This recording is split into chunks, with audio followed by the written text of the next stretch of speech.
After the Enclave's destruction, the refugees of Arroyo and Vault 13 resettled, building a new community with the aid of the Garden of Eden creation kit. Finding themselves hundreds of miles from their vault, the members of Vault 13 chose to join the villagers in establishing a new community, and their technical expertise, combined with the villagers' survival skills, allowed the new settlement to grow and prosper. 2 generations of the same bloodline were reunited, and their savior, the Chosen One, became elder, presiding over the village in the years to come. Arroyo's elder lived for many years after the destruction of the Enclave. She was pleased that the ancient separation between Vault 13 and the Vault Dweller had been reconciled, and many were the times she told you that she wished the Vault Dweller were alive to have seen the reconciliation take place.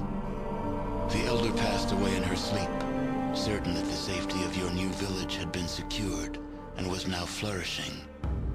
Many of the older Arroyo residents believe that she now lives in the Vault of the Sky, telling the Vault Dwellers of your brave deeds. Relations between the Slags and the residents of Modoc flourished. Between the two peoples, Modoc prospered and became a major farming community, supplying all the outlying regions with food. With Metzger gone, slavery disappeared from the area.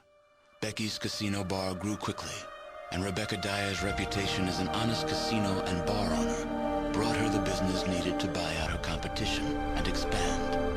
The den flourished, and it soon gained a reputation for being a tough but honest community.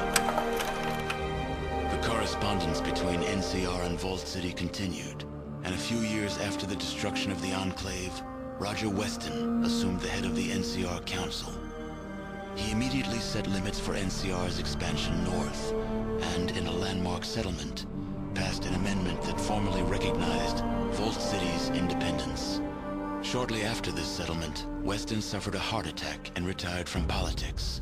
He moved north to Vault City for medical treatment, and eventually married Joanne Lynette in the following year. Within a year of the Enclave's destruction, the Wright family turned from criminal activity to legitimate pursuits. Several schools and churches were established in New Reno, along with a law enforcement body that crippled the influence of the families. Though New Reno lost much of its edge, the city obtained a certain solidity that appealed to newcomers. Many came to Reno not to visit, but to live, and the population increased threefold. Today, the test scores of New Reno High School graduates are greater than many Californian schools before the war. Though the Wright family never completely recovered from Richard's death, the knowledge that their killer had been brought to justice eased their troubled sleep. Myron died less than a year after the defeat of the Enclave, stabbed by a Jet addict while drinking in the den. His discovery of Jet was quickly forgotten, and now there is no one who remembers his name. Optimizing Gecko's power plant became the first step in forging a spirit of cooperation between Gecko and Vault City. Gecko's increased power production became instrumental in helping Vault City's expansion. The harsh xenophobia of many of Vault City's leaders faded into obscurity, while Ghoul and Human labored side by side to create a center of learning and tolerance where once had stood only enmity and distrust. You still hear mention of Harold from time to time. Apparently, the tree growing from his head has gotten larger, and if rumors are to be believed, fruit is growing from it. The seeds are said to be remarkably tough, and several of them have taken root even in the most barren stretches of the wasteland. After Doc Johnson helped treat the miners during the Great Jet Scare, the citizens of Vault City voted Doc Johnson into the mayor's seat. Under the doctor's patient hand, Redding forged closer ties with Vault City until, some years later, Vault City annexed Redding, granting Vault City's citizenship to only 10% of Redding's population. Shortly after your last departure, the powder keg of racial tension in Broken Hills exploded. Racist humans fought against mutants, ghouls, and humans who sided with the mutants.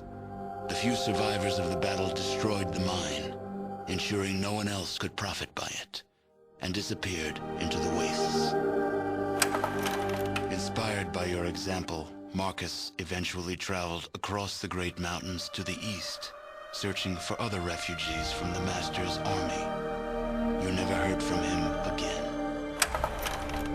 Your help with Vault 15 launched the New California Republic's push to civilize its neighbors. Though there were many more obstacles to overcome, the NCR now had a foothold into the northern wastes. With the support of the New California Republic, the Vault 15 squatters soon became self-sufficient and productive members of society.